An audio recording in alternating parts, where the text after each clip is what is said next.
My wife demanded I apologize to her male best friend after I caught them flirting in 3 a.m. text messages. When I called him on speaker, he asked, "Is the dumbass asleep yet?" and exposed their months-long affair that destroyed our marriage. The emergency call that shattered my marriage came at exactly 3:17 a.m. on a Tuesday morning when I stumbled to the bathroom half asleep and noticed the blue glow emanating from Victoria's phone on our nightstand. I'm not usually the suspicious type. Honestly, never had time for that kind of drama in my 8-year relationship. But something about the constant buzzing and vibrating made my stomach twist like I'd swallowed broken glass. Call it male intuition or just plain paranoia. But when your wife's phone is lighting up like a Christmas tree at 3 in the morning while she's supposedly sound asleep beside you, you don't just roll over and count sheep until dawn breaks through your bedroom windows. The messages flooding her screen were all from Diego, her so-called childhood best friend from high school, who had recently moved back to our city after his messy divorce from his college sweetheart. You know the type, the guy who always seemed to find convenient excuses to text her during our romantic dinner dates, who would show up at our house unannounced with expensive coffee from that boutique place downtown just because he was thinking about her, and who somehow always knew her work schedule and personal appointments better than I did after living with her for 3 years. The same Diego who had this annoying habit of calling her beautiful every chance he got and making inside jokes that deliberately excluded me from their conversations during family gatherings and social events. "Can't wait to see you again tomorrow night, gorgeous," followed by 3 kissing face emojis that made my blood run cold. "Nathan's working late again, isn't he? You looked absolutely stunning in that red sundress at lunch yesterday. Couldn't stop thinking about how perfect you looked." Each message felt like a physical punch to my solar plexus, and trust me, I'd experienced plenty of those during my amateur boxing days in college. But this emotional devastation hurt worse than any physical blow I'd ever received from an opponent in the ring. The casual way he mentioned my work schedule, the intimate compliments about her appearance, the obvious planning of secret meetups while I was supposedly oblivious to their growing connection. When Victoria woke up the next morning around 7:30, stretching and yawning like she didn't have a single care in the world or any guilty conscience weighing on her mind, I was already sitting in our kitchen nook with her phone placed directly in front of me on the granite countertop. The evidence was right there, glowing like a neon sign advertising her betrayal in downtown Las Vegas, impossible to ignore or rationalize away as innocent friendship. "Morning, sweetheart," she chirped cheerfully,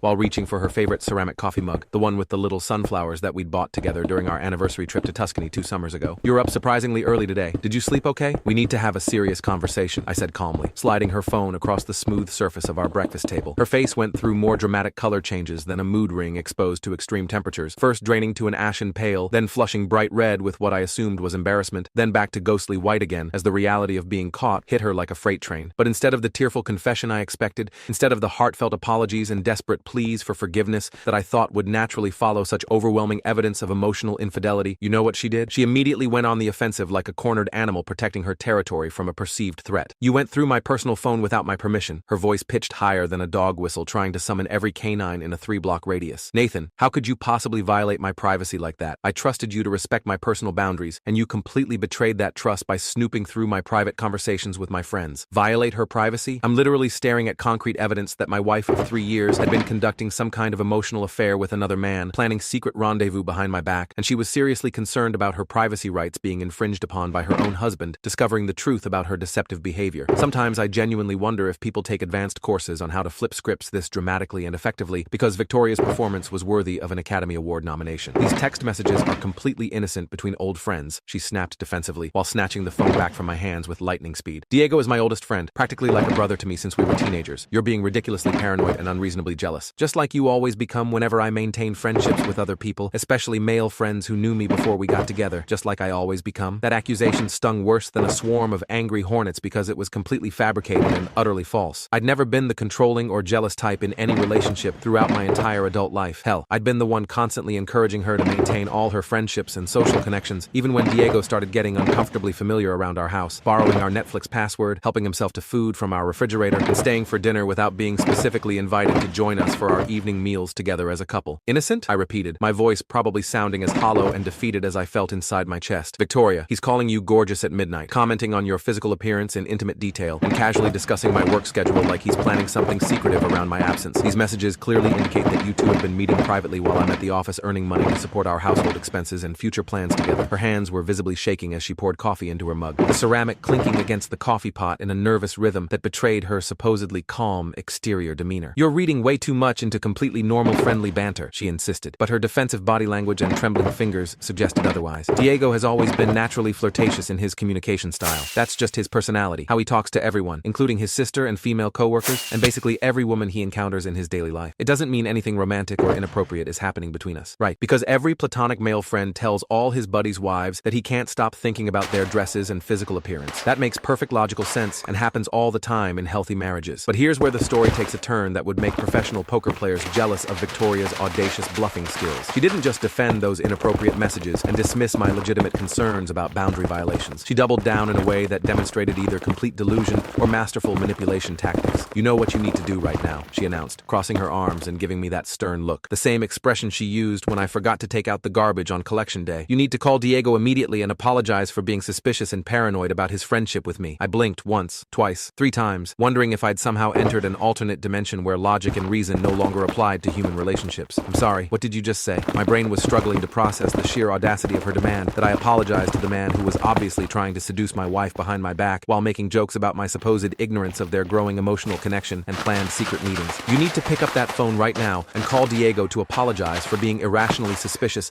and unfairly paranoid," she repeated, with that authoritative edge in her voice, the tone that meant she'd already decided exactly how this conversation was going to conclude. "He's been nothing but a loyal and supportive friend to both of us throughout our entire relationship, and you're treating him like some kind of predatory criminal just because he's maintained a close friendship with me since high school. Prove to me that you actually trust our marriage and respect my friendships by calling him immediately and saying you're sorry for doubting his intentions." The audacity was almost impressive in its complete disconnect from reality. Almost. But you know what they say about handling crazy situations? Sometimes the most effective approach is to lean directly into the madness and let people dig their own graves deeper while you watch from a safe distance. Sometimes you have to allow individuals to expose their true colors through their own choices and actions rather than trying to argue them out of their delusional positions. I looked directly at my wife, this woman I'd loved unconditionally for 8 years, married for 3, trusted with every secret and vulnerable moment, and slowly nodded my head. "You're absolutely right," I said, reaching for her phone with deliberate calmness. "I am being completely paranoid about innocent friendship. I should definitely apologize to Diego for questioning his pure intentions toward my wife." Relief flooded Victoria's face like water rushing through a broken dam, probably thinking she'd successfully manipulated me into accepting her version of reality, where clandestine meetings and flirtatious texting were perfectly normal married behavior. "Thank you, sweetheart," she said with genuine gratitude in her voice. "I knew you'd eventually come around and see reason once you calmed down from your initial emotional reaction. This is exactly why I love you so much, because you're mature enough to admit when you've made a mistake and strong enough to apologize when you've wronged someone who didn't deserve your suspicion." She settled back comfortably in her kitchen chair with a satisfied smile, probably already composing the story she'd tell Diego about her paranoid, jealous husband